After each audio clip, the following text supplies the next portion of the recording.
Judaism, Christianity, and Islam claim that God is a perfect being. I'd like such a God, all might make sense. But I struggle to know whether such a theistic God exists. The import is obvious. How to find out is not. One test is whether God's perfections work well together. If there's a clash, or worse, a contradiction, then I must question whether such a perfect being can exist. What makes God a perfect being?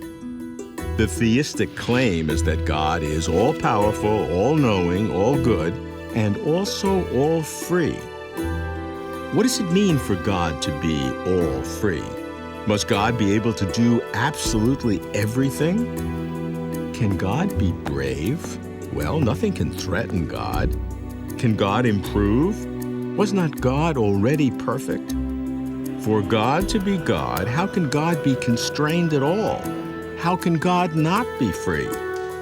I'm Robert Lawrence Kuhn, and Closer to Truth is my journey to find out.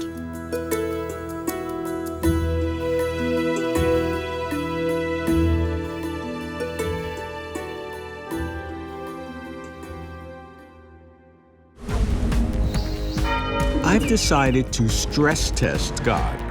Like regulators who stress test banks to see if banks can survive financial crises, I stress test God to see if God can survive logical crises. Am I being arrogant or absurd, putting the creator of the cosmos to my own concocted test? I only want to seek God, but in ways that make sense. If God as a perfect being cannot pass a stress test of logic, then either there is no God or God is not perfect. And if God does pass the stress test, that wouldn't prove that such God exists, of course, only that such a God might exist. So here's the stress test. Can God as a perfect being have complete freedom? For example, did God have a choice whether or not to create a world? My quest takes me to the University of St. Thomas in St. Paul to attend a Theology of Free Will workshop. I begin with an expert on possible and best worlds, philosopher Michael Almeida.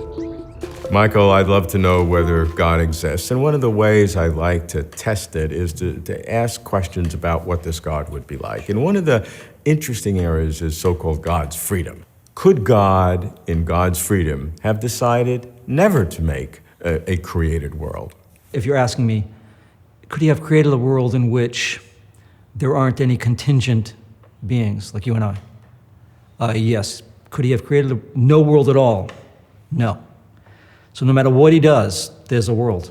Because God is in that world. But did God have to create something beyond the concrete nature of God? I think no. I don't see anything in his nature that would require that he create. So in other words, I'm saying this. There's a world in which there aren't any creatures at all. There's just God. So that gives God the freedoms. Because some people would say that God has to create because it's part of his nature, and that, in a sense, may be a wonderful part of his nature, but it limits his freedom. Certainly, right? But again, it's hard to see exactly what about his nature would require him to create things. All right, so I'm happy you've given God some freedom, and we're also happy that God decided to create this world. All right, the next question, let's go forward. Could God have created a different total state of affairs than he did? So let me try to change the question a little bit. I don't think he actually creates worlds. God discovers the possibilities the way you and I do. So what's possible?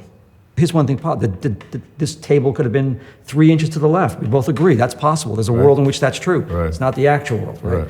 So there are lots of worlds and lots of variations. God knows them all, but he doesn't make the possibilities. The possibilities are there. In fact, anything that's possible is necessarily possible. Could God have created me right-handed? I turn out I'm left-handed. He could have created me right-handed. In fact, it's necessary that in some world that he does. This is what's strange about this. Since it's possible that I'm right-handed, there's some world in which God creates me right-handed, and really, he had to do it in some world. So it's because it's a possibility. Exactly. The possibilities constrain what he can do, right? But they open up what he can do too. One could respond to the existence of evil, for example, this way, and saying, why are there worlds out there in which evil things happen? Not just our world, but other worlds. Well, really, since it's possible that those things happen, God's got very little choice about it. He's got to let it happen in some world. In the same way. When you say let it happen in some world, that doesn't mean he actualizes that world. That means that world is a possibility in God's logical space. That's right. But at that world, it's actual. That's the thing. That's all you need. But are you differentiating possible worlds from actual worlds? I am. I'm saying the actual is just one among the possible worlds, right? So where is God's freedom in this? As soon as you stretch out what he can do through all of the possibilities, sort of that's opening up what he can do, and it limits what he can do. He can't, for example, make there be fewer possibilities than there are. Mm-hmm. So he can't say, hey, I think I'll just make one possible world and there won't be any others. Just like one possibility. That's not possible. When you're saying, does God have to consider in God's mind all the possible worlds? Is that something that God is burdened by? I don't think so. I mean, I think, well, you're omnipotent, you know everything, it's not hard to do. Nothing takes any exertion. Okay, but you're not troubled by all of this clutter in God's mind. I don't think it's clutter. I don't think it would be. His mind is so big. Yeah. So he's got all the possibilities. But when you think of all the possibilities and permutations of relationships, it's transcendental infinities beyond conception. Yeah, so just sort of exalt your view of what God is like. And so God's freedom is to handle all of these. Considering you have this gigantic number of possibilities, right. God selected at least this one, yes. We know. And how did God go through that process? I don't know. You don't? I thought you did. Yeah. The standard answer is to say he chose the best. And then you have to define best. Yeah, but then you have to say things like, this is the best world, where it's like obvious to you and I that it's not the best. This is a test of whether the concept of God, as formulated traditionally by Western religion at least, is a coherent one. Yeah, that's true. Part of it is that you want to be sure that you don't assume that God can do things that nothing could do, like shrink the number of possible worlds or increase the number of possible worlds. No, he can't do those things. To Michael, God is free to create or not create contingent beings, like universes and stuff in universes. But God is not free to alter an infinite number of possibilities. God cannot add or subtract even one possibility, which sounds as if God is not all free. But what might sound right by human standards may not by God's standards.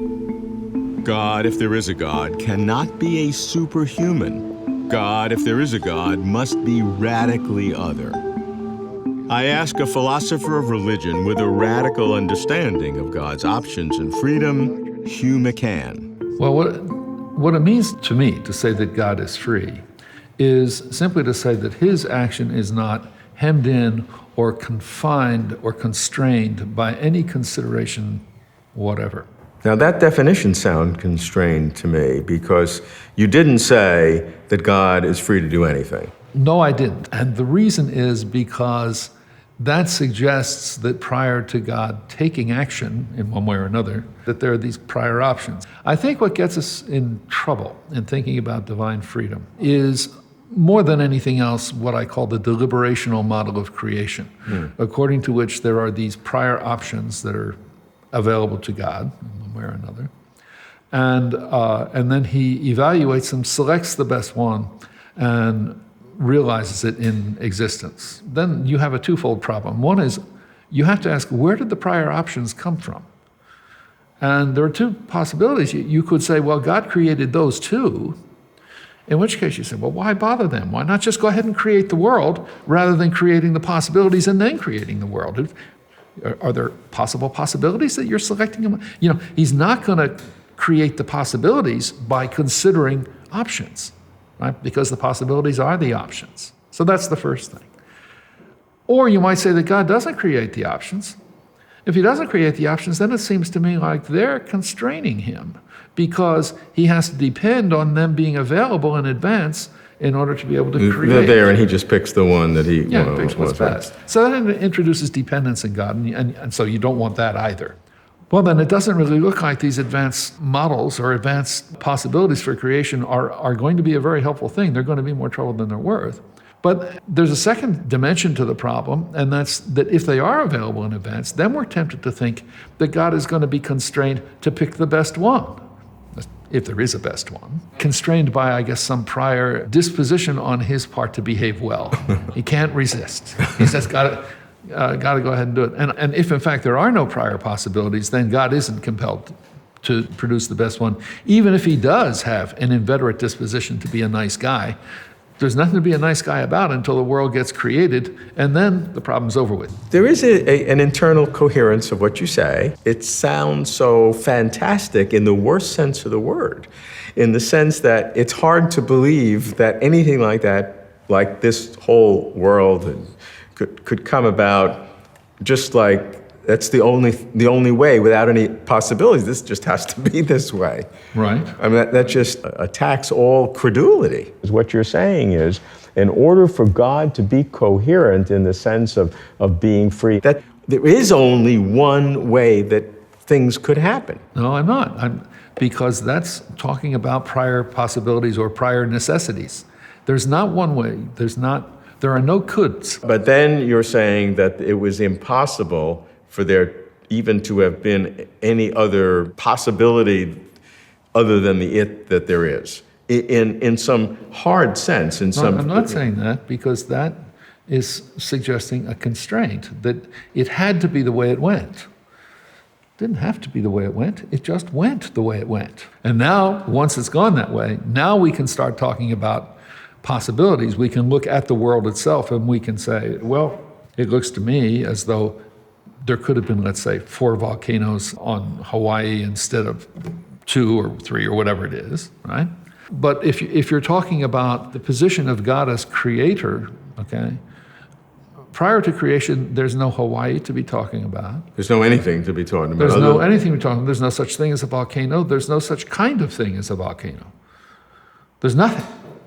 And so there's nothing to be discussed. There's no sense to the claim that it could have been different, and there's no sense to the claim that it had to be this way. The only thing that makes sense is this is the way it goes. And that has some internal coherence to it, but as part of the internal coherence, I would say that your God is one of the least free gods I have ever heard.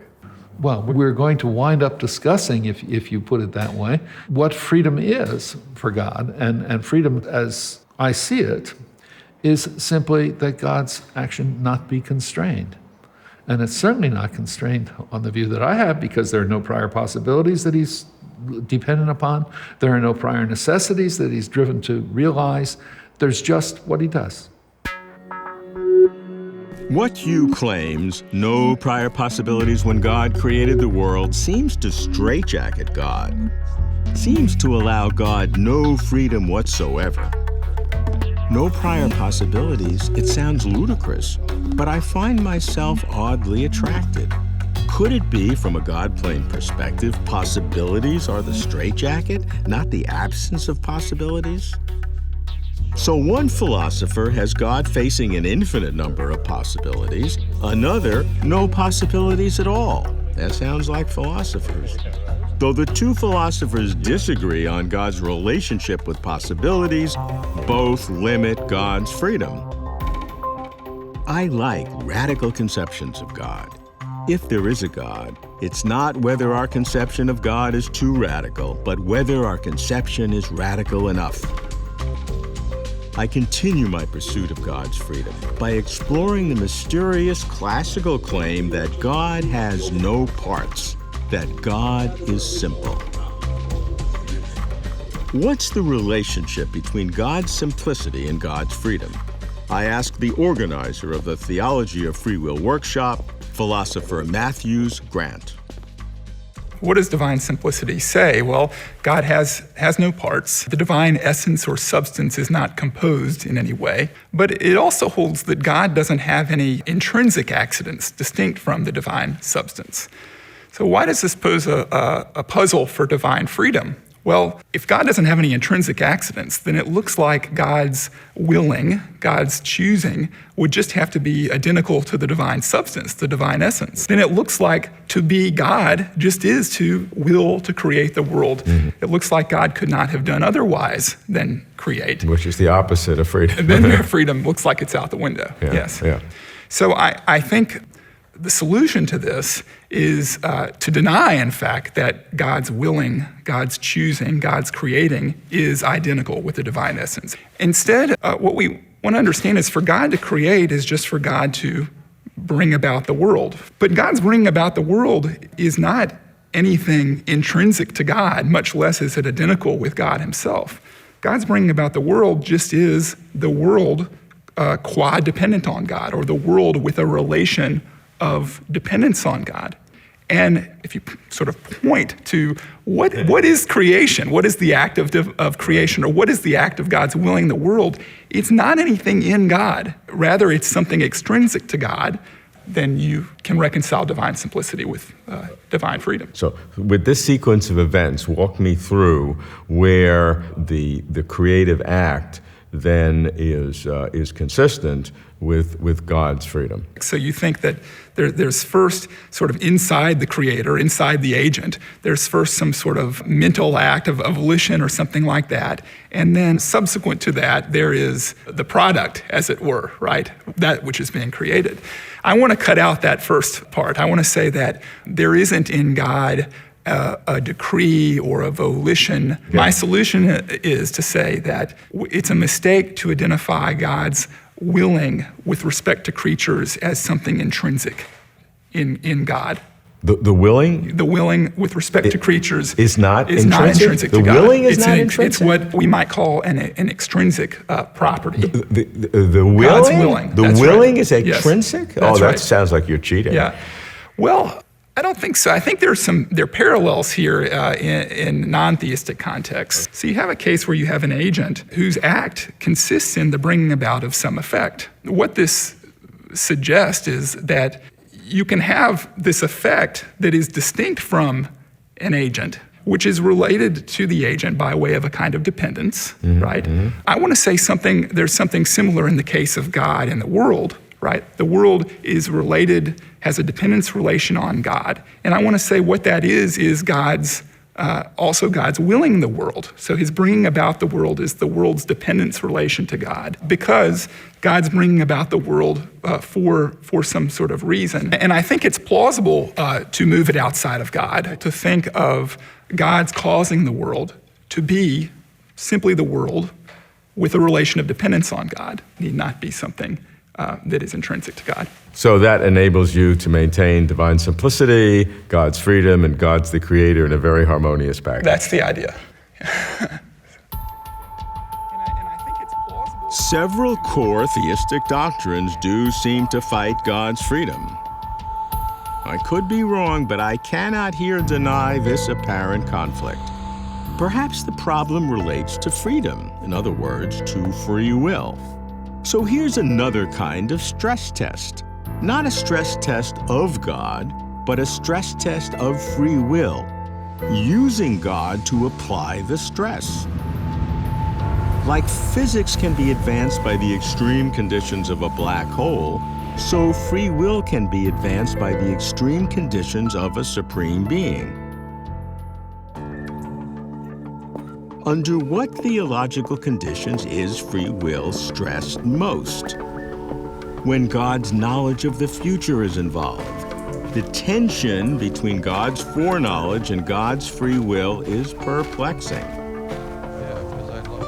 I go to an expert on God's foreknowledge and the puzzles it causes, philosopher of religion, David Hunt. You've now opposed divine foreknowledge with a divine freedom, because if God has foreknowledge, then God's freedom is now constrained. So that's a new kind of tension that you've created, the tension between foreknowledge and freedom. Yeah, I think that there are three problems that divine foreknowledge generates, and I see them linked together. Knowledge in general should enhance one's agency, one's ability to get done what one wants to get done. God is the supreme agent. He should be supremely able to achieve his objectives. So you would think the more knowledge he has, the better positioned he is. In fact, that would be a reason to give him omniscience. But surprisingly, when that omniscience includes foreknowledge, there are 3 arguments designed to show that it doesn't enhance an agent's agency. Very surprising. I mean, this is counterintuitive.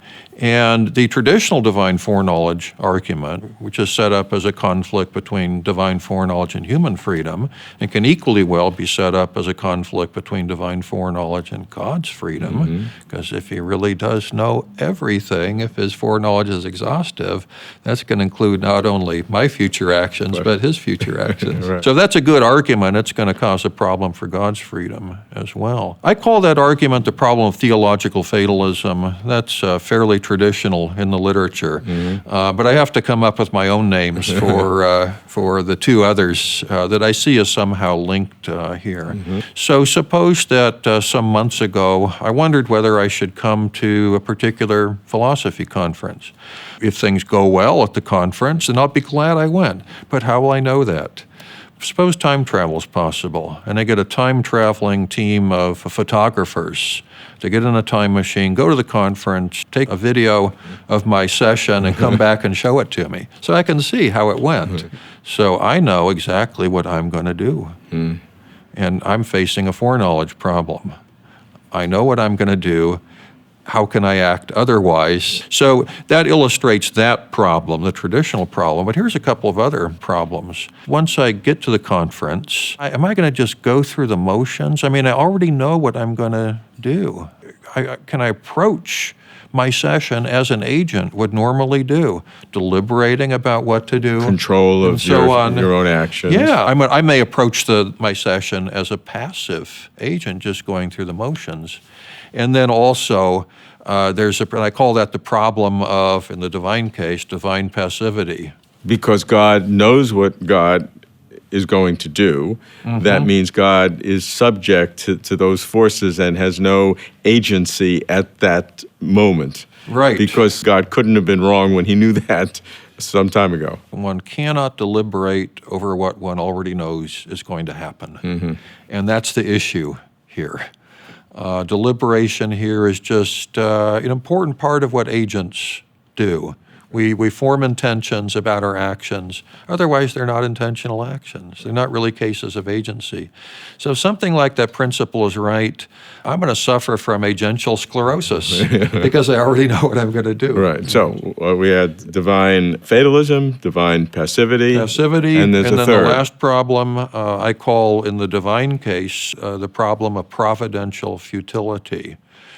You want to be able to use your knowledge in order to make a difference to what you do. But how can you use this foreknowledge of what goes on in your session to make a difference to what you do? Because it's too late to make a difference to it. In a way, it's already happened. It's there on the tape, right? So it looks like any effort you engage to use your foreknowledge in a productive way to enhance your agency, that knowledge is just coming to you too late in the explanatory order for you to do anything with it. 3 different problems. But all interrelated. And so what kind of God are you left with? You're left with a God who has real problems with agency. And I think divine agency is one of the divine attributes. If you're going to give up any in response to some problem, having to do with an internal conflict, an alleged conflict among divine attributes. I think divine agency is one of the last ones you want to give up, because God's supposed to be the ultimate explainer, and he explains as an agent. So you're going to be left with a much diminished God, I think. So you got to solve the problems. God's foreknowledge is a problem for humans because it seems to limit and undermine human free will. God's foreknowledge is also a problem for God because it seems to limit God's own actions and undermine God's own freedom. If God knows now what God will do in the future, then this current fact constrains what God can do in the future. The test of God's freedom is whether God has real choices. Several core theistic doctrines do challenge God's freedom, and I see two possible consequences. Either God's freedom does not cohere with God's other traits, contradicting our traditional concept of God, at least God as a perfect being, or our human capacity to comprehend God-plane existence is hopelessly inadequate. But then I'd worry whether human inadequacy allows too easy an escape from problems about God. Having stress test God, I am not scared and do not feel guilty. I feel elated, actually, knowing more of what it means for God and for us to be truly free and to be closer to truth.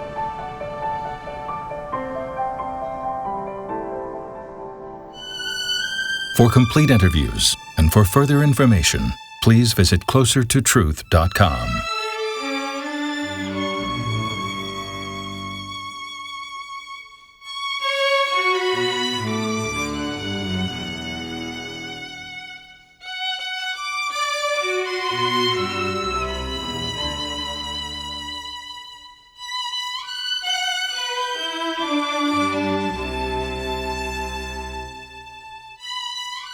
This program was supported in part by a grant from the John Templeton Foundation.